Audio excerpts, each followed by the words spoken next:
La position de Dieu n'a pas changé. L'homme peut édifier son royaume et le construire jusqu'aux nues. Le ciel, cependant, reste fermé pour lui. L'homme a toujours refusé de reconnaître et d'accepter le verdict de Dieu à son égard. C'est pourquoi il a poursuivi un chemin où il a cherché à manifester une expression et une réalisation de lui-même, une extension de sa pensée. Dès le commencement alors, même que la voix de Dieu avait été si définitivement établie dans le sacrifice d'Abel, l'homme continue et continuera toujours son propre chemin. Il cherchera toujours à construire un monde, à créer une civilisation, à constituer un royaume. Babel, ou Babylone, sera son nom. C'est l'expression et le monument de la puissance du pouvoir et de la gloire de l'homme. Faisons-nous un nom. Genèse 11, 4. N'est-ce pas ici la grande Babylone que j'ai bâtie, Daniel 4, 30. Ainsi, l'homme s'enorgueillit, il se développe et il s'impose. Oui, c'est un monde merveilleux qu'il a produit. Et il le dépasse désormais de beaucoup. Il n'arrive même plus à le maîtriser. Plein de merveilles, oui, mais plein de tragédies. Il marche rapidement vers sa dissolution et ses propres productions effaceront sa civilisation. Il a mis en mouvement quelque chose qui, par sa propre force, a échappé à ses mains. Il faudra que Dieu intervienne pour abréger les jours de cette fin, sinon aucune chair ne serait sauvée. Matthieu 24, 22. C'est là ce qui se présente immédiatement à l'horizon. Combien nous pourrions parler et méditer, discuter de choses à ce sujet. Mais nous nous arrêtons là.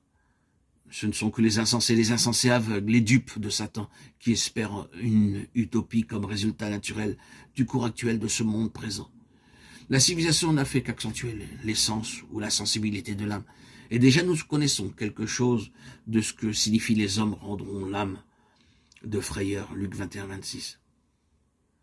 La croix de Christ proclame que Dieu a établi la fin de tout cela depuis longtemps. Ainsi, ce calvaire signifie zéro en ce qui concerne l'homme. En ce qui concerne le dessein éternel de Dieu, il n'est pas possible de passer la croix autrement que par la mort, par l'identification avec Christ, par la foi. Lorsque cette place a été prise et que tout ce qu'elle implique est accepté, alors un nouvel homme paraît par l'union de résurrection avec Christ. Si quelqu'un est en Christ, il est une nouvelle création. 2 Corinthiens 5, 17.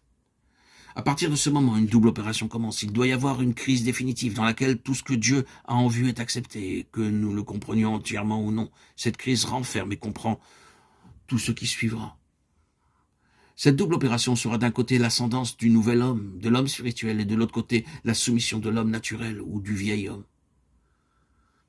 Ce sera l'éducation de toute la vie. Il est nécessaire de le comprendre. Si Dieu effaçait actuellement, s'il extirpait le vieil homme, toute la base de l'éducation spirituelle serait enlevée.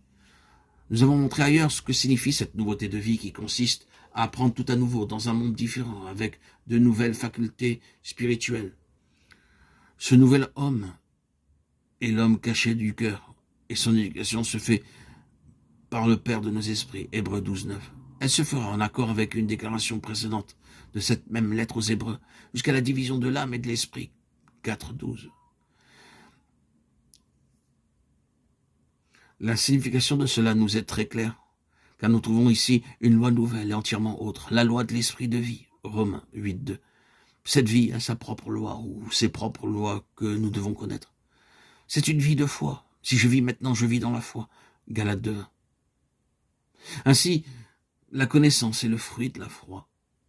La foi, oui.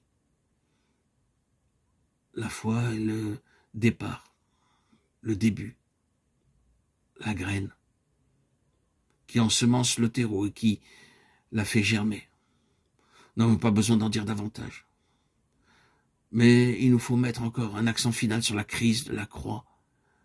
Dieu ne peut parler à l'homme qu'à cette place de la croix. Chaque développement nouveau dans la vie d'un enfant de Dieu sera d'une manière ou de l'autre une nouvelle expression de la signification de la croix. Une mort plus profonde, d'où sort une vie plus pleine. Dieu maintient l'équilibre d'une main ferme. Et pour finir, la dernière phase de notre dépouillement ici-bas aboutira à notre couronnement avec Christ là-haut.